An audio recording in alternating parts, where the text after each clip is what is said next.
Hello, happy Wednesday. So I had a new little intro then that I thought I'd test out, just see how it goes. Not sure if I'm going to use it again, to be honest. But anyway, welcome to my face. Thought I'd say a quick hello and mm, oh, that's good. Orange and turmeric. So I want to share with you something that it took me kind of 14 years of yoga and therapy and breath work and meditation retreats, going to ashrams, going to coaching to realize. And it's very, very simple. And it's that either we are able to kind of expand into what we're experiencing, or there's something that creates a contraction sort of back into ourselves. So it's as simple as that. It really is as simple as that. And commonly we can start with like the physical practices of yoga, my area of sort of speciality.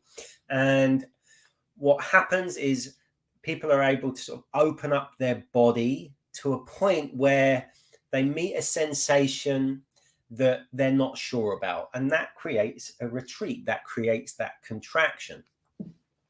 But it isn't just a physical thing, although I would definitely suggest exploring this. It's a really, really interesting thing to explore. Just standing upright and open, going for a walk, or any situation, check in with your posture and just notice anything that results in a kind of a contracting into yourself, anything that triggers you to kind of retreat back into your sort of safe space of yourself. So I've mentioned it from a physical perspective, but this also occurs in conversations, happens in relationships, happens in so many different areas of our life. Either we're able to expand into what we're experiencing, or something triggers us to retreat, to contract back into ourselves. And commonly it's those moments when we contract back where we get caught up in stories, in patterns of thinking that we get stuck in, patterns of thinking that we're regularly returning back to.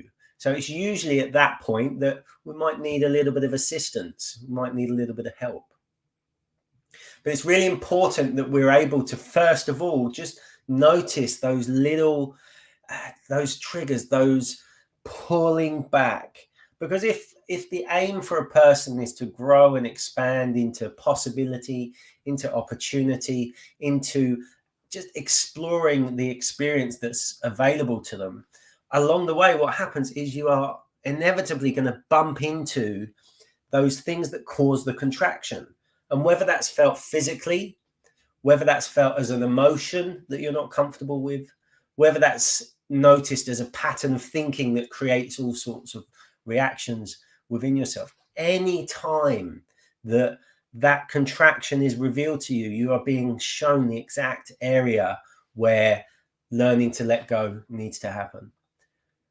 And I'd love to say that you can make the process quicker. I would love to say that, but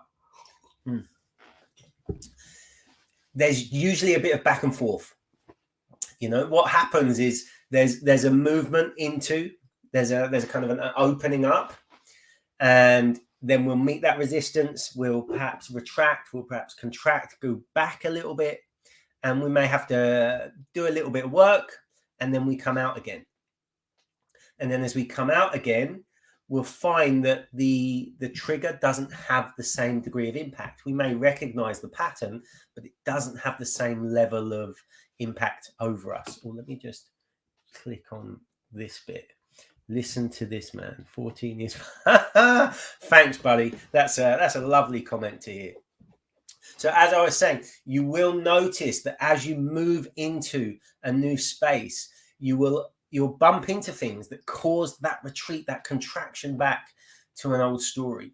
And that is the invitation. That's where you're being shown the exact stuff to put down. Because until you put that down, I can promise you what will happen is you won't continue that expansion into your experience. You won't have that capacity to keep the momentum going. So it's really, really important that you develop that sensitivity to when you retreat, notice it, admit it, acknowledge it, Because if you don't keep that momentum going, what happens is that retreating back, that is the space where we get stuck. And I've been there, and sometimes it can take longer to get out of it than others. Sometimes we may need a little bit of help along the way, but I can almost say with 100% certainty, if you're trying to get out of it by yourself, you're going to be caught up in that same loop. Okay, you're not going to be able to get past it, because sometimes we need someone to just pull us. You know, we need a little bit of a pull out of it. Sometimes we need a push that can come from us, but sometimes we do need a hand. So if you're noticing that you have that tendency to move out a little bit, but you're bumping into those same things that cause a contraction for you, that's the point that we need to take a step back, seek a little bit of help, seek a little bit of guidance. Hopefully this is useful for you, all right? Because it really is this simple. You're either expanding into your experience, you're moving into it, or you've been triggered to contract and pull back. And it's when that contraction and pulling back happens that people tend to get stuck, tend to go round in loops within their own sort of sticky stories. So really simply put, you're either expanding or you've been triggered into contraction. Have a wonderful, wonderful rest of your day, and I'll catch you in the next one. Bye for now.